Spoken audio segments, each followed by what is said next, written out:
eu pediria, né, ao secretário, né, que avaliasse com carinho a demanda que a professora falou de um telhado caindo na cabeça de alguém, né, quando chove. Isso como é que se diz?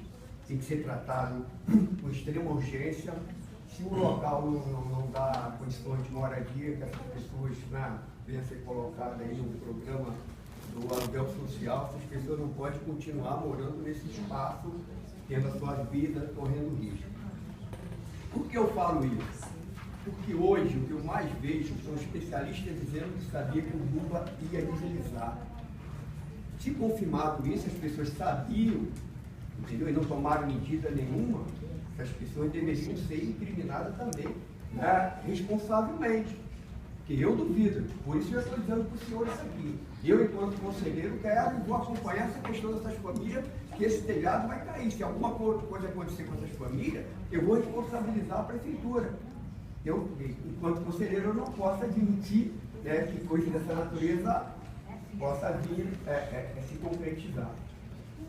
Uma outra coisa é com a questão de habitação para a população de baixa renda.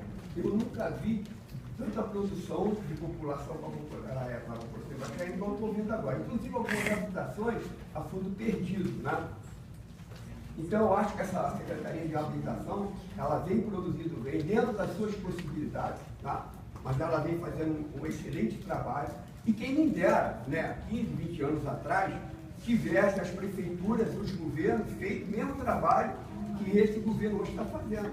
Pelo menos eu tenho certeza absoluta, né, que nós hoje estaremos vivendo esses déficits habitacional que estamos vivendo. Como foi colocado algumas questões também, que a professora conhece muito bem esse trabalho, né? Trabalha na questão de habitação popular há muitos anos. Inclusive a federação fez parte, né, desse processo, ficou 18 anos lá discutindo isso, mas que só discutia, no governo do Godofredo aqui para nós, foi construído 2 casas ou 3 na Lara Vilela, que a pessoa para subir batia com a cabeça Acho que foi batia com a cabeça na escada. 2 ou 3 casas foi confirmado de Godofredo, mas nenhuma. Entendeu? Então, o que está vendo hoje aqui é uma questão lógica e evidente, que não vai se esgotar, né, a questão da demanda, que é uma demanda enorme, né, com a habitação para a população de baixa renda. E esse conselho há muitos anos debate isso. Aqui está o representante, né, da ADEME, e que já se colocou à disposição de que a ADEME pudesse produzir habitação para essa população que está sem moradia. Mas que, infelizmente, né, a prefeitura não disponibilizava recursos nem interesse para desenvolver esse projeto. Então, pessoal, eu acho que hoje não está excelente, mas está muito bem encaminhado, né? A Secretaria de Habitação hoje tem técnicos, coisa que na gestão, há 15 anos passados, sabia muito bem que era uma subsecretaria e mal tinha uma portinha. Então, eu acho que evoluiu bastante, né? Não vai atender, a demanda é difícil para você, né, chegar lá para um superávit, mas eu acho que a população de baixa renda nunca foi tão bem atendida como está sendo agora. E as questões que tem, que são os conjuntos habitacionais que precisam ser refeitos, revisados, entendeu? Eu acho que compete, sim, que a prefeitura, né, o presidente aí da mesa possa estar encaminhando, né?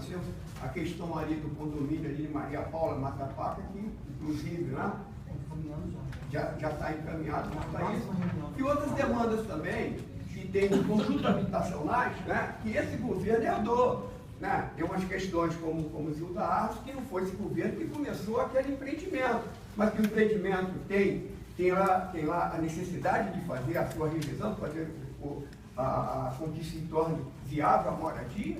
Eu acho que vale a pena, sim, e aqui também eu quero somar junto com os demais, que se providencie para que isso venha acontecer e não deixe que as pessoas acabem ficando em condições de risco de vida. Isso aí. Eu tenho acompanhado também essa questão de habitação popular. Claro que é um tema que é sensível a todo mundo, porque é um tema que é latente, né, a necessidade de busca da solução desse problema. problema social grave, como tantos outros que temos, mas, afinal de contas, é o que é inerente ao nosso conselho. Né? E eu acho que a gente deve realmente, a Prefeitura, a Secretaria de Habitação, que eu percebo toda a boa vontade, todo o empenho, como bem disse o Amâncio, já é uma evolução termos uma Secretaria de Habitação, né? Termos técnicos que estão esforçando, dedicados. Eu acho que as limitações que existem, elas existem e não adianta a gente reclamar. Né? Tem na conta 11 milhões, 10.964. Eu não sei se isso é pouco, não. Eu, sinceramente, talvez no meu padrão isso aqui é muito dinheiro. Né? Vai resolver o problema habitacional com 11 milhões de reais da cidade? Não. Claro que não. Ninguém tem essa ilusão. Né? Mas nós na Grêmio estamos estudando, preocupados com isso, dedicados a esse problema, querendo de alguma forma contribuir para buscar uma solução para esse problema.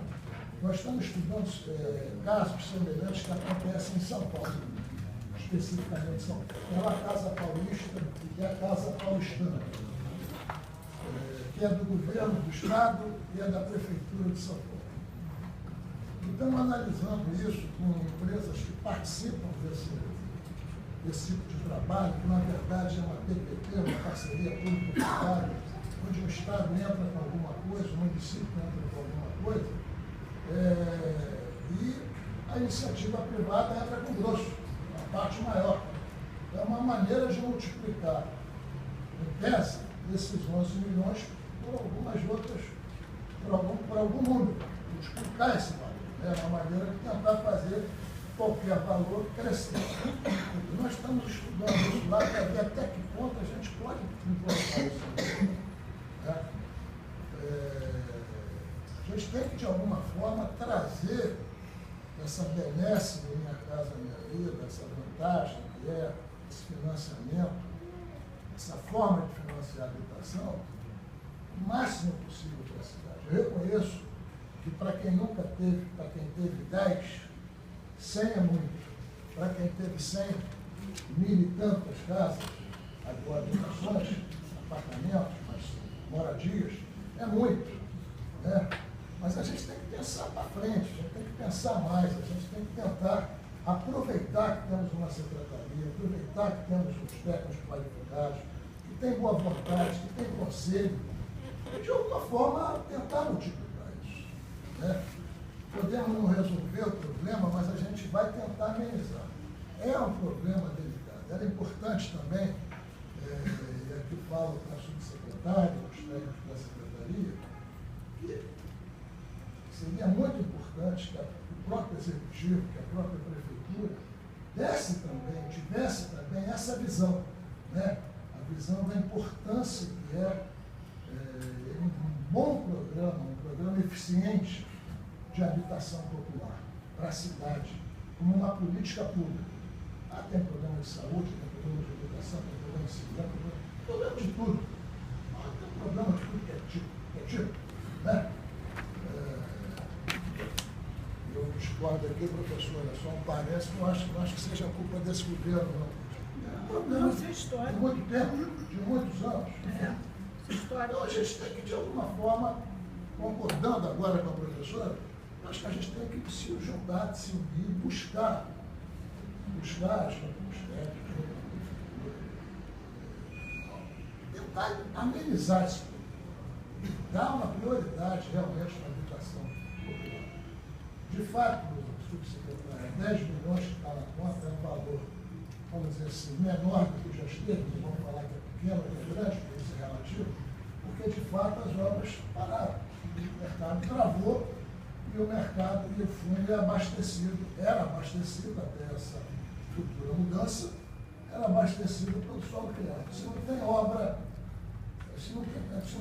para a classe média, não tem recurso para a habitação popular. Acontece. É assim que tem funcionado aqui. Agora, só serve o dinheiro do Estado. Será que não pode ter um aporte? Será que não pode ter outra fonte de recursos? É verdade? Então, isso tudo tem que ser conversado, eu concordo com a professora, tem que tentar buscar, tentar achar tentar melhorar, tentar evoluir, né? Com todos os problemas, mas nossa questão aqui é a habitação. Saúde é problema, é disso. Vamos buscar aliviar a questão da habitação. Nós estamos lá dentro, sim, estudando, vendo até que ponto a gente pode apresentar, trazer ou sugerir essa PPP para Niterói. Está dando certo lá. Não sei se aqui poderia dar. Excelente notícia. Se não me engano, em 2012, 20 milhões de déficit habitacional. Hoje, qual é o déficit habitacional? Em 2012, quando nós fizemos o PLIS, já foi, naquele momento, o déficit habitacional era de 15 mil unidades habitacionais. Esse é o cálculo do déficit habitacional dentro do critério do que é déficit habitacional. Era de 15 mil unidades habitacionais. É porque eu via na época. Está no PLIS, inclusive, e foi publicado em 2013. Milhões, não, 20, 15 mil unidades milhões é habitacionais. muita coisa. Estou falando, era 20 mil, né? 25 mil unidades habitacionais nos aglomerados subnormais, 77 aglomerados subnormais, 85 mil pessoas morando nos aglomerados subnormais e 15 mil o nosso déficit habitacional. 15 mil Hoje é 15 mil. Unidades habitacionais de déficit habitacional. Tá? No total, hoje aqui são 15 mil. 15 mil, que é o nosso último número. Depois disso, você não teve, evidentemente, você não houve um outro censo para fazer esse levantamento. Tá? 15 mil unidades habitacionais. E essa verba do Porque o déficit habitacional é um critério, né, diferenciado, né?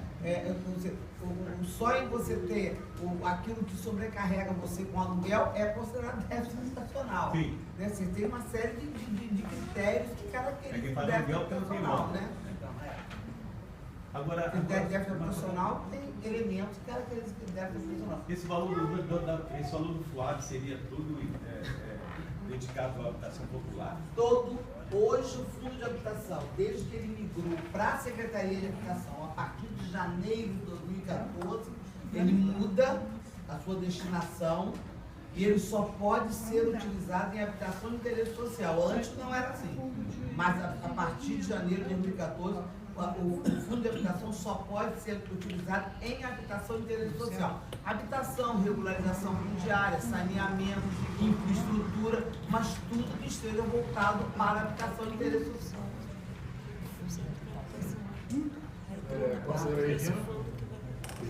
Não, eu queria, até vou falar direto para o Amâncio. Quer dizer, os técnicos, professores e pesquisadores que estão na universidade, eles têm o poder de apontar o que é risco, né? Eu não sou especialista em risco.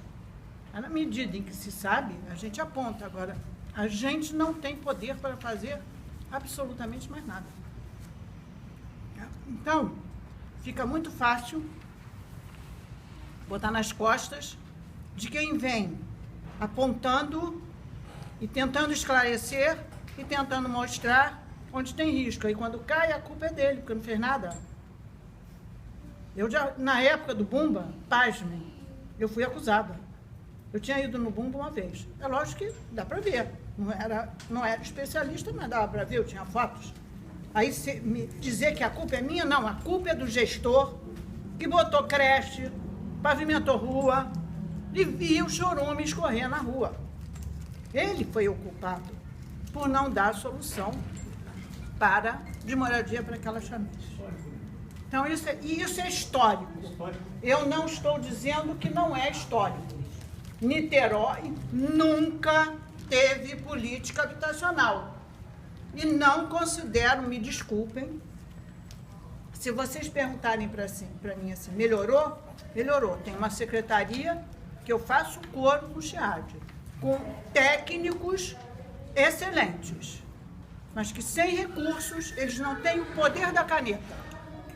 e sem recursos não fazem nada. Depois,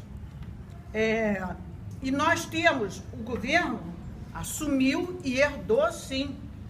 E considero, por exemplo, que Zilda Arnes é uma prioridade para ser tratada, porque é outro caso que pode vir abaixo. Está num terreno que é inadequado, é um tal VEG. Está sendo... O calço está sendo retirado e ele está se acomodando. Se vai cair ou não, eu não sei, porque eu não sou especialista. Mas dá para ficar com medo.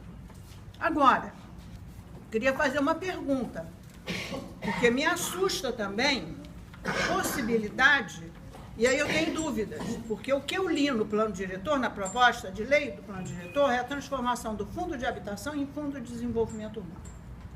E aí? O que vai acontecer? Eu vi também que 30% desse dinheiro é que vai para a habitação. Pode ser que eu não tenha entendido.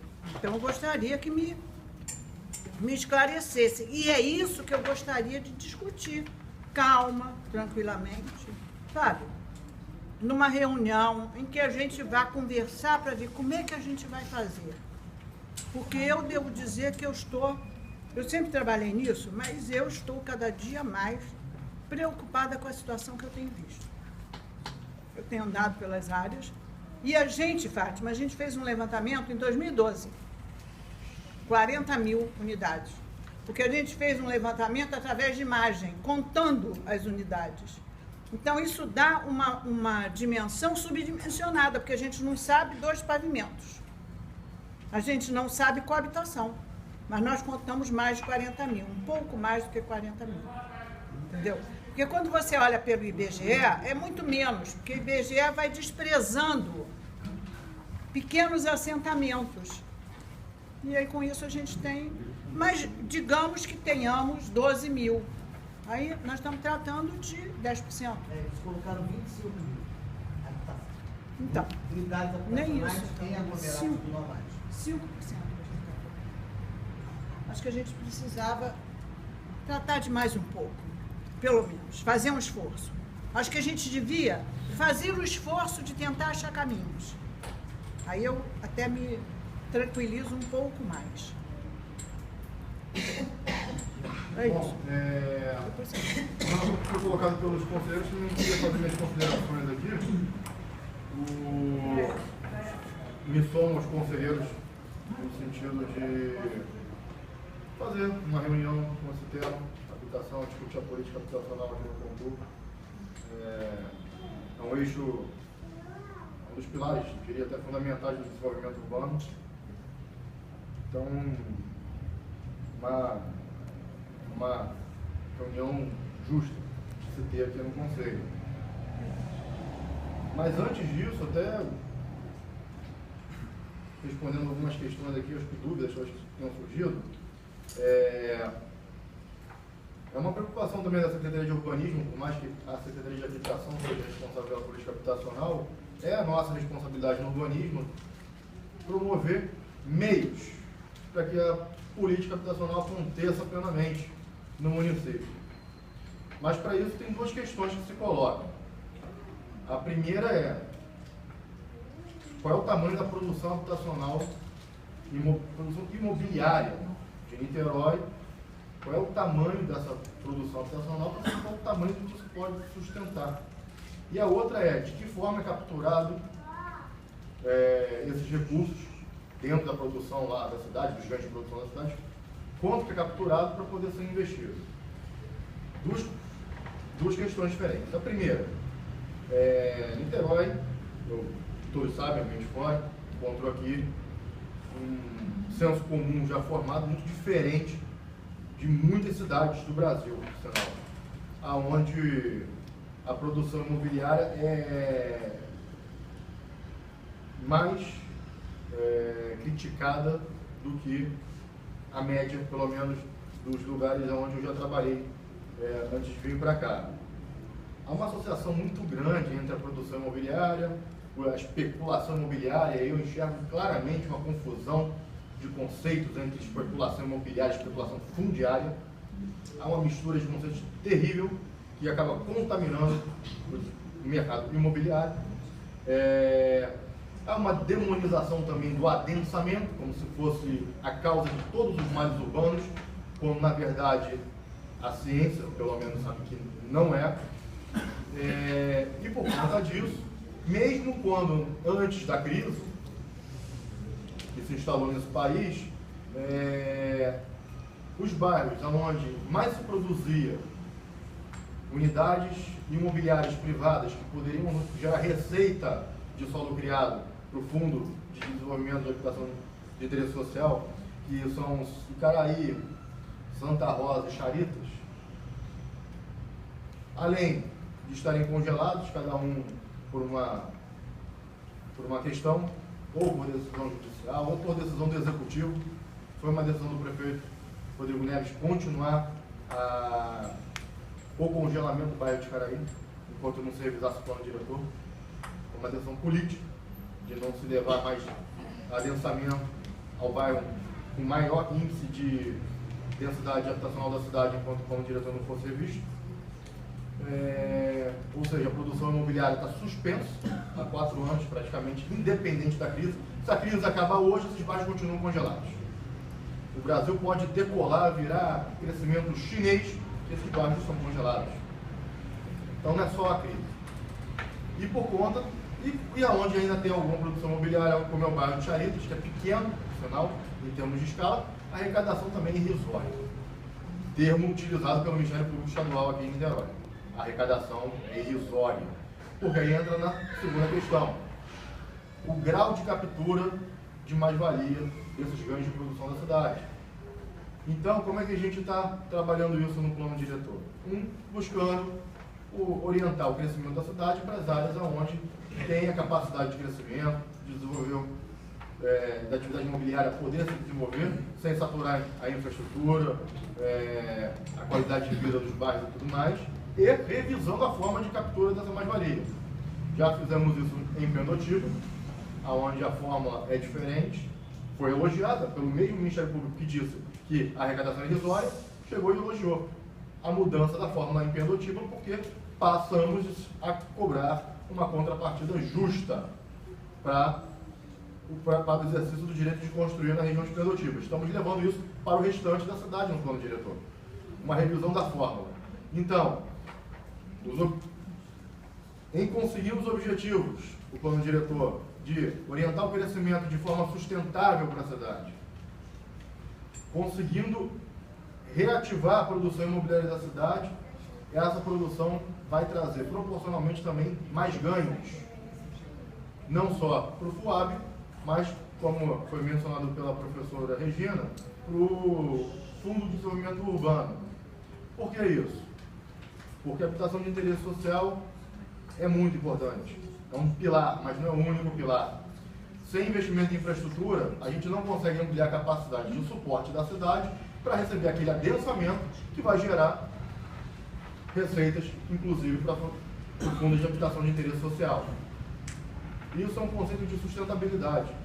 Quanto mais se investe em infraestrutura, maior a capacidade de suporte, maior a possibilidade de produção imobiliária e maior vai ser a arrecadação, não só para a infraestrutura, mas também para a produção imobiliária. Em relação aos 30%, não é que sejam 30%, é garantir no mínimo 30% para habitação de interesse social, mas isso dentro de uma política também integrada com a infraestrutura.